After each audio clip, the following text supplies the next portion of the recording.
The moment I saw the second wine glass in the sink, something inside me snapped, quietly, like the soft crack of thin ice under a cautious foot. Not loud enough to cause a scene, but enough to tell me I was about to fall through. Emily had left 3 days earlier for what she called a much-needed girls' trip. She'd kissed me goodbye at the door, soft, distracted, barely brushing my cheek. I chalked it up to stress. Lately everything had felt slightly off, like our lives had shifted half an inch out of alignment, leaving everything familiar but not quite right. She said she'd be unreachable most of the weekend. Bad signal in the mountains. I believed her. Because that's what you do when you love someone. You trust the words they hand you, even when they come wrapped in inconsistencies. But the wine glass. She hadn't had wine the night she left. And we didn't drink the same kind. I stood there in the kitchen, the hum of the refrigerator suddenly the loudest sound in the world. If I touched the glass, I knew I'd imagine fingerprints that weren't mine. So I didn't touch it. Instead, I wiped my hands on a dish towel, grabbed my phone, and scrolled through our home security camera history. Not because I expected anything, but because I needed to silence the knot growing in my stomach. First I saw nothing. The usual clips. Mail delivered, a neighbor's dog, headlights drifting across the driveway. Then, at 11:47 p.m. on Friday night, the front door opened. Emily stepped inside, hair tangled from the wind, wearing the same coat she'd left in.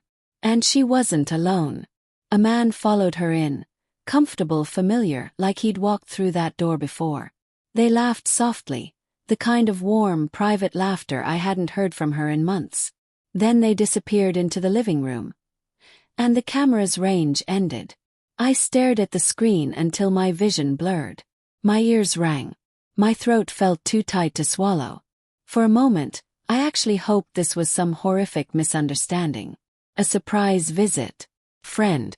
Someone she felt guilty inviting over. But lies don't leave room for that kind of hope. I didn't sleep. Not that night, not the next. My mind replayed every missed phone call, every unexplained late shift, every moment I'd dismissed as stress or coincidence. A year's worth of small cracks finally formed a pattern I couldn't ignore.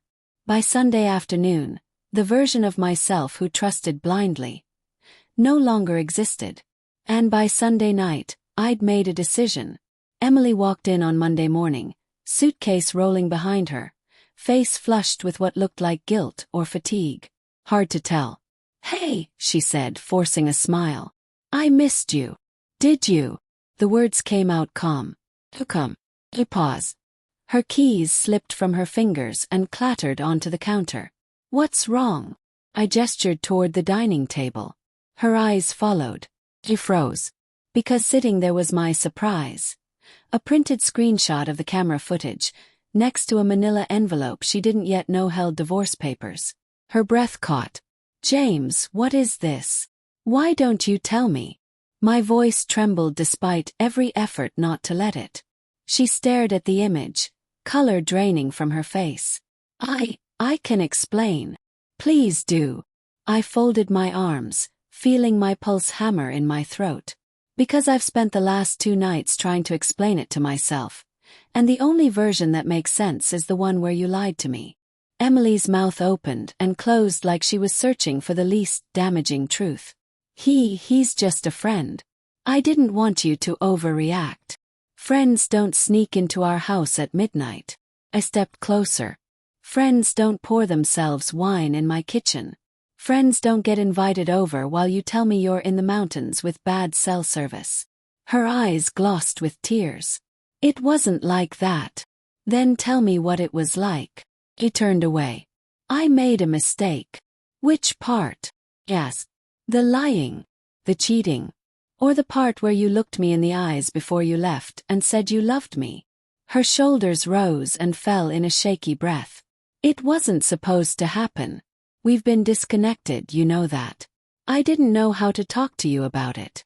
The familiar sting hit me, the idea that somehow my shortcomings had paved the way for her betrayal. "So instead of talking to me, you chose this." Silence. She wiped her cheeks. "Do you really want to end this?" I looked at her, really looked. The woman I'd built a life with. The woman I thought I'd grow old with. And all I saw was someone who had broken something we could never rebuild the same way again. But even then my heart did this pathetic thing. It reached for her. Wanted her to say the words that would undo everything. Something that would make sense of this wreckage. Instead she whispered, "I'm sorry." Sorry. Such a small word for something so devastating. "I wish sorry could fix it," I said. "I really do." Her chin trembled. "Please don't do this. We can go to counseling." We can. We can't." I shook my head. "I watched you walk in with him. I watched you choose someone else. I can't unsee that." The room felt unbearably quiet. The kind of quiet that settles after a storm destroys everything in its path. She sat down, burying her face in her hands. I wanted to comfort her. To tell her it would be okay. But I couldn't lie the way she did. I pointed to the envelope. "Those are the papers. I didn't file yet. I thought maybe you deserved the chance to see them before I did." She looked at it like it might burst into flames. "Is that really what you want?" "No," I said honestly. "But it's what I need." Emily sobbed quietly, and the sound felt like a punch to the chest. But pain doesn't erase the truth. And love doesn't make betrayal disappear. I walked past her, grabbed my coat, and headed to the door. My hand lingered on the knob. "Emily," I said without turning around, "I hope you find whatever it was you were looking for." When I stepped outside, the cold air hit me hard, sharp, cleansing. I breathed it in, letting it sting my lungs, letting it remind me I was still alive, even if everything hurt. Behind me, through the door, I heard her whisper one last word. Broken, small, too late. "James." But I kept walking. Because sometimes the hardest part isn't leaving. It's accepting that the person you loved was never who you thought they were. And that the truth, the one you didn't want but needed, was the only thing that could finally set you free.